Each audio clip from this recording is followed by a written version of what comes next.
ആദ്യമേ എനിക്കിവിടെ വന്ന് സാക്ഷ്യം പറയാൻ അനുഗ്രഹം തന്നതിന് അമ്മയ്ക്ക് ഞാൻ നന്ദി പറയുന്നു.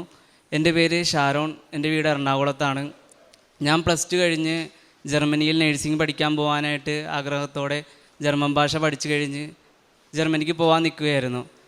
അങ്ങനെ ഒരു ഏജൻസിയിൽ ഞാൻ ജർമ്മനിക്ക് പോകാൻ വേണ്ടി പ്രോസസ്സിങ്ങിനെ കൊടുത്തു. അവിടുത്തെ ഏജൻസിക്കാർ എനിക്കൊരു ഇൻ്റർവ്യൂ നടത്തി. അതിന് ഞാൻ പാസ്സായി. 50,000 രൂപയോളം അവർ കൊടുക്കേണ്ടി വന്നു. വെയിറ്റ് ചെയ്ത് നിൽക്കുകയായിരുന്നു. പിന്നെ സാധാരണ നിലയിൽ 2 ഇൻ്റർവ്യൂ ആണ് നടക്കാറ്. 4-5 മാസമായിട്ടും രണ്ടാമത്തെ ഇൻ്റർവ്യൂ നടക്കാതെ ഇങ്ങനെ അവർ ഓരോ കാരണങ്ങൾ പറഞ്ഞ് നീട്ടിക്കൊണ്ട് പോയായിരുന്നു. അപ്പോൾ ഇതിൻ്റെ ഇടയ്ക്കൊക്കെ എൻ്റെ അമ്മേനോട് പറയുന്നുണ്ട്, ഇവിടെ വന്ന് ഉടമ്പടി എടുക്ക്, അപ്പോൾ നിനക്കെല്ലാം കിട്ടും, എനിക്ക് ചില തടസ്സങ്ങളൊക്കെ ഉണ്ട്. പക്ഷെ എനിക്ക് അങ്ങനെ പള്ളിയിൽ പോകാത്തൊരാളാണ്. ഞാൻ പ്രാർത്ഥിക്കാൻ നിൽക്കാറില്ല. പിന്നെ അതൊക്കെ എടുത്തു കഴിഞ്ഞ് ഇതൊക്കെ ചെയ്യേണ്ടി വരും, ചെയ്തില്ലെങ്കിൽ അതിൻ്റെയും കൂടിയും ഇതെൻ്റെ തലയിൽ വരും എന്നൊക്കെ വിചാരിച്ച് ഞാൻ ചെയ്യാണ്ടിരുന്നു. അങ്ങനെ ഇരിക്കെ 6-7 മാസം കഴിഞ്ഞ് നവംബർ തുടക്കമായപ്പോൾ ഏജൻസിയിൽ നിന്ന് അവർ പറഞ്ഞു അവിടെ കുറച്ച് പ്രശ്നങ്ങൾ നടക്കുകയാണ്, അതുകൊണ്ട് അവിടുത്തെ ഇൻസ്റ്റിറ്റ്യൂട്ടിൽ നിന്ന് ഒരു എക്സാം ഉണ്ടാവും, അതിൽ പാസ്സായി കഴിഞ്ഞാൽ അതിൽ നിന്ന് കിട്ടുന്ന ഒരു സർട്ടിഫിക്കറ്റ് വെച്ച് നമുക്ക് പോകാൻ പറ്റുമെന്ന് പറഞ്ഞു. ശരിക്കും അത് അവരുടെ ഏജൻസിയിൽ നിന്ന് പോകാതിരിക്കാൻ വേണ്ടി അവർ വെച്ച ഒരു ചെറിയൊരു റീസൺ മാത്രമായിരുന്നു. അത് ഈ ഇടയ്ക്കാണ് ഞാൻ അറിഞ്ഞത്. പക്ഷെ അന്ന് എനിക്കത് അറിഞ്ഞുകൂടായിരുന്നു.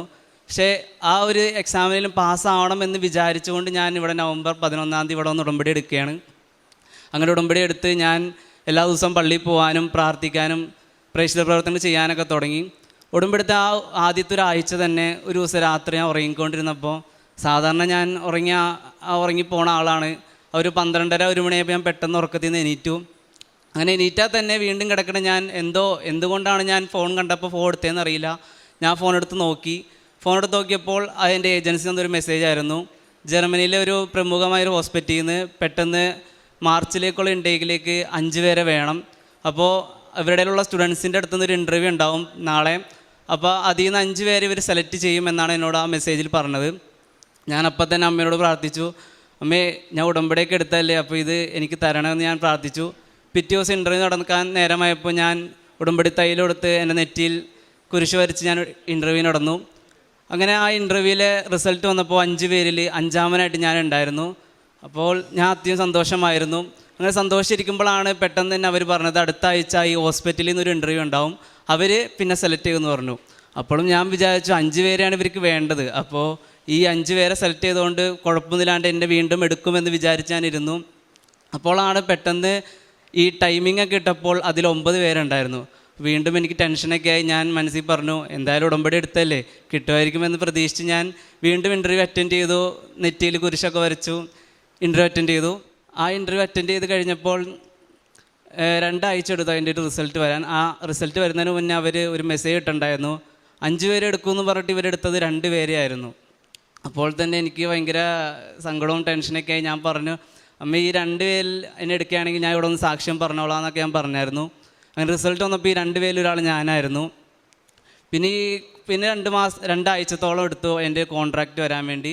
പെട്ടെന്ന് ഞാൻ കോൺട്രാക്റ്റ് വരാൻ വേണ്ടി വെയിറ്റ് ചെയ്തിരിക്കുന്ന സമയത്ത് എൻ്റെ വിസയുടെ ഡേറ്റ് നേരത്തെ എടുത്തു വെച്ചായിരുന്നു. 20-ാം തീയതി ആയിരുന്നു, ജനുവരി. അപ്പോൾ ഞാൻ മാതാവിനോട് പറഞ്ഞായിരുന്നു, ജനുവരി 20-ാം തീയതിയാണ് എൻ്റെ വിസയുടെ ഡേറ്റ്, അതിന് മുന്നേ എൻ്റെ കോൺട്രാക്റ്റ് വരണമെന്ന് ഞാൻ പ്രാർത്ഥിച്ചായിരുന്നു. ജനുവരി 17 ആയപ്പോഴേക്കും എൻ്റെ കോൺട്രാക്റ്റ് വന്നു. 20-ാം തീയതി തന്നെ ഞാൻ വിസയ്ക്ക് വേണ്ടി പോയി.